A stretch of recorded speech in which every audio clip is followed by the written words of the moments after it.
Hello everyone, I hope all are feeling well. जो भी जाओगे बढ़िया होंगे। इस वीडियो में हम लोग इख्तियार अल-दीन मोहम्मद बख्तियार खिलजी के बारे में देखेंगे। बख्तियार खिलजी के नाम से भी इन्हें जाना जाता है। एक तुर्क अफगान था, गौरी के गौरी शासक मोहम्मद का सैन्य जनरल, जिसे बंगाल के पूर्व भारतीय क्षेत्र और बिहार के कुछ हिस्सों पर मुस्लिम विजय का नेतृत्व किया और खुद को उनका शासक स्थापित किया। वह बंगाल के खिलजी वंश का संस्थापक था, जिसने 1203 से 1227 ईस्वी तक थोड़े समय के लिए बंगाल पर शासन किया था। शासन की जो इनकी अवधि थी 1203 से 1206, और इनके जो उत्तराधिकारी थे मोहम्मद सिरान खिलजी थे। इनका जन्म 1150 में हुआ था, मृत्यु 1206 में हुई, दफन 1206 में हुई। वंश खिलजी वंश से थे। इनका धर्म सुन्नी इस्लाम था। पेशा सैन्य जनरल था। 1197 और 1206 ईस्वी के बीच भारतीय उपमहाद्वीप पर खिलजी के आक्रमणों के कारण बड़े पैमाने पर पलायन और भिक्षुओं का नरसंहार हुआ और उत्तरी भारत में उच्च शिक्षा के पारंपरिक बौद्ध स्थानों को नुकसान पहुंचा। बंगाल में खिलजी का शासन बौद्ध धर्म के विस्थापन के लिए जिम्मेदार था। कहा जाता है कि उनके शासन ने बंगाल में मुस्लिम शासन की शुरुआत की, विशेष रूप से बंगाल सल्तनत और मुगल बंगाल। बख्तियार एक दुर्भाग्यपूर्ण तिब्बत अभियान शुरू किया और अली मर्दन और मिर्जा हैदर गोनी फहद द्वारा बंगाल लौटने पर उसकी हत्या कर दी गई। उनके बाद मोहम्मद सिरान खिलजी ने शासन को संभाला। इनकी प्रारंभिक जीवन की बात करें तो बख्तियार खिलजी का जन्म और पालन पोषण वर्तमान दक्षिणी अफगानिस्तान के हेलमंद के गरमसिर में हुआ था। वह खलल जनजाति का सदस्य था, जो तुर्क मूल का था या इंडो ईरानी मूल का एक तुर्कीकृत जनजाति था, जो आद्रे विंग के अनुसार हेफ्लाइट्स, कुसान और शक मूल के हैं, जो जातीय तुर्क नहीं थे बल्कि तुर्कीग्रत थे। बाद में उन्होंने अफगानों के साथ संघ बना लिया और 200 से अधिक वर्षों तक दक्षिण पूर्वी अफगानिस्तान में बसने के बाद अंततः पश्तून खिलजी जनजाति का निर्माण, जिसमें बख्तियार को तुर्क अफगान के रूप में देखा गया। बाद में खिलजी क्रांति में खिलजियों ने भेदभाव का सामना करना पड़ा और उन्हें अन्य तुर्कों द्वारा अफगान बर्बर समझकर नीचे देखा गया। अपने शुरुआती वर्षों के दौरान बख्तियार गजनी और दिल्ली में रोजगार की तलाश में गया था। हालांकि उसे उसकी बदसूरत उपस्थिति के कारण वहां खारिज कर दिया गया था। इसके बाद वो वर्तमान उत्तर प्रदेश में बदायूं की ओर चला गया, जहां घुरिद गवर्नर हिजाबुद्दीन हसन अदीब ने बख्तियार को अपनी सेवा में लिया और इस तरह से उसे अपना पहला काम लिया। 14वीं शताब्दी के इतिहासकार अब्दुल मलिक इसामी के एक अलग विवरण में कहा गया है कि बख्तियार का पहला रोजगार राजपूत शासक जैत्र सिंह की सेवा में था।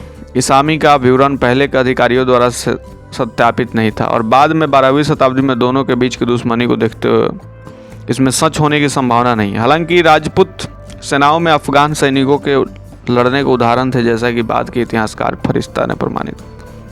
फिर भी बख्तियार की पहली नियुक्ति के बारे में ईसाई का विवरण काफ़ी हद तक अविश्वसनीय और संदिग्ध है। बख्तियार की पृष्ठभूमि बहुत ही स्पष्ट थी।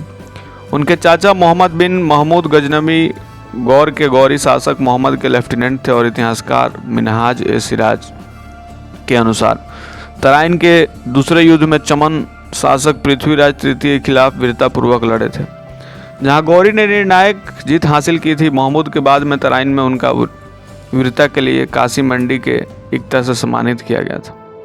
अपने चाचा की मृत्यु के बाद इक्ता बख्तियार को दे दी गई। हालांकि बख्तियार लंबे समय तक काशी मंडी में नहीं रहे। बनारस के कमांडर हुसामुद्दीन अगुल बेग से संपर्क किया, जो उनकी वीरता से प्रभावित हुए। उन्हें भागवत भिलोई का इक्ता प्रदान किया। बंगाल और बिहार में अभियानों से पहले अपनी शुरुआती करियर में बख्तियार ने वर्तमान उत्तर प्रदेश के क्षेत्र में छोटे गढ़वाल सरदारों को विस्थापित किया और वहां से मनेर और बिहार पर छापा मारा, जहां इसने बड़ी मात्रा में लूटपाट की। इन सफल पड़ोसी छापों ने बख्तियार की प्रसिद्ध बढ़ाई और कई खिलजी अमीर उसकी सेवा में शामिल हो गए। इसी समय मोहम्मद गौर के गुलाब कुतुबुद्दीन ऐबक ने उसे सम्मानित किया था। उसके बाद अगर इनकी हम लोग सैन्य वृत्ति के बारे में देखें तो खिलजी घुरिद सैन्य बल का प्रमुख था, जिसने 12वीं शताब्दी के अंत और 13वीं शताब्दी की शुरुआत में पूर्वी भारत के कुछ हिस्सों पर विजय प्राप्त की थी। उसने बिहार के अधिकांश हिस्सों को अपने अधीन कर लिया था। उसने आक्रमणों के उदंतपुरी, विक्रमशिला, महावीर में विश्वविद्यालय प्रतिष्ठानों को नष्ट कर दिया। मिनहाज ए सुराज जुजानी के तबकात नासरी में बख्तियार खिलजी द्वारा एक बौद्ध मठ को लूटने का दस्तावेज है। शब्द के उपयोग से एक शहर के बराबर बताता है कि जिसे वह बिहार कहता है। शताब्दी प्रारंभिक बौद्ध विद्वान तारानाथ के अनुसार आक्रमणकारियों ने उदंतपुरी में कई भिक्षुओं के नरसंहार किया और विक्रमशिला को नष्ट कर दिया। 1203 में खिलजी ने बंगाल पर आक्रमण किया। 80 वर्षीय सम्राट लक्ष्मण सेन के नेतृत्व में सेना राजवंश गिरावट की स्थिति में था और अधिक प्रतिरोध नहीं कर सकता। जैसा कि खिलजी नवद्वीप शहर में आया, ऐसा कहा जाता है कि वह इतनी तेजी से आगे बढ़ा कि उसकी सेना के केवल 18 घुड़सवार ही उसके साथ दे पाए। छोटी भीड़ ने बिना किसी चुनौती के शहर में प्रवेश किया और सम्राट और उसकी सेना को चौंका दिया। इसके कारण लक्ष्मण सेन और अनुचरों के साथ पूर्वी बंगाल भाग गए। इसके बाद खिलजी ने गौड़ा राजधानी और बंगाल के प्रमुख शहर पर कब्जा कर लिया और बंगाल के अधिकांश हिस्सों में घुसपैठ की।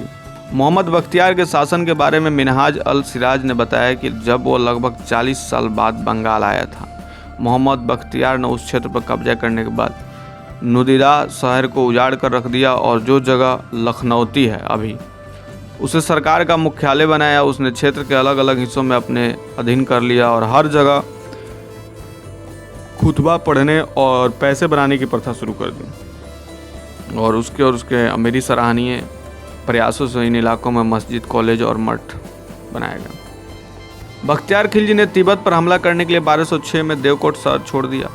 अली मर्दन खिलजी को घोड़ाघाट उपजिला में अपने मुख्यालय बरसियाल से पूर्ववर्ती सीमा की रक्षा करने के लिए छोड़ दिया। बख्तियार खिलजी ने सेनाओं को चुंबी घाटी के तिब्बती गुरिल्ला बलों के हाथों एक विनाशकारी हार का सामना करना पड़ा, जिसने उन्हें केवल 100 जीवित सैनिकों के साथ देवकोट में पीछे हटने के लिए मजबूर कर दिया और एक खिलजी की पहली और शर्मनाक हार थी। मृत्यु और उसके बाद की बातों को देखें, जब बख्तियार खिलजी तिब्बतों से पराजित होने के बाद देवकोट में बीमार और थका हुआ पड़ा तो अली मर्दन खिलजी ने उसकी हत्या कर दी। खिलजी सरदारों ने जब मोहम्मद सिरानी खिलजी को बख्तियार और मुतअधिकारी नियुक्त किया, सिरानी खिलजी और सूबेदार औलिक खान के नेतृत्व में वफादार सैनिकों ने इख्तियार की मौत का बदला लिया और अली मर्दान खिलजी को कैद कर लिया। अंततः अली मर्दान दिल्ली भाग गया और उसने दिल्ली के सुल्तान कुतुब अली ऐबक को बंगाल पर आक्रमण करने के लिए उकसाया, जिसने अवध के गवर्नर कयामाज रूमी के नेतृत्व में एक सेना को सिरान खिलजी के गद्दी से उतारने के लिए भेजा। सिरान दिनाजपुर भाग गया और बाद में उसकी मृत्यु भी हो गई। गयासुद्दीन याज खिलजी ने आक्रमण की सहायता से और 1208 में बंगाल के गवर्नर का पद संभाला, लेकिन कुछ ही समय बाद उसने अली मर्दान को स्वेच्छा से सत्ता सौंप दी, जब बाद में 1210 में दिल्ली से वापस आ गया। हालांकि बंगाल ने रईसों से 1212 ईस्वी में अली मर्दान के खिलाफ साजिश रची और उसकी हत्या कर दी। युवाज खिलजी ने फिर से सत्ता संभाली और दिल्ली सल्तनत से अपनी स्वतंत्रता की घोषणा की। मोहम्मद बख्तियार खिलजी ने अपने नाम पर खुतबा पढ़वाया और सिक्के चलवाए। बख्तियार के संरक्षण में मस्जिदें, मदरसे और खानकाह बने और उनके अधीनस्थों ने भी उनके उदाहरण का अनुकरण किया था। तो ये थी मोहम्मद बिन बख्तियार खिलजी से रिलेटेड इन्फॉर्मेशन। आपको कैसी लगी कमेंट करके बताएंगे। जल्दी मिलते हैं आपसे नेक्स्ट वीडियो में, तब तक के लिए बाय बाय।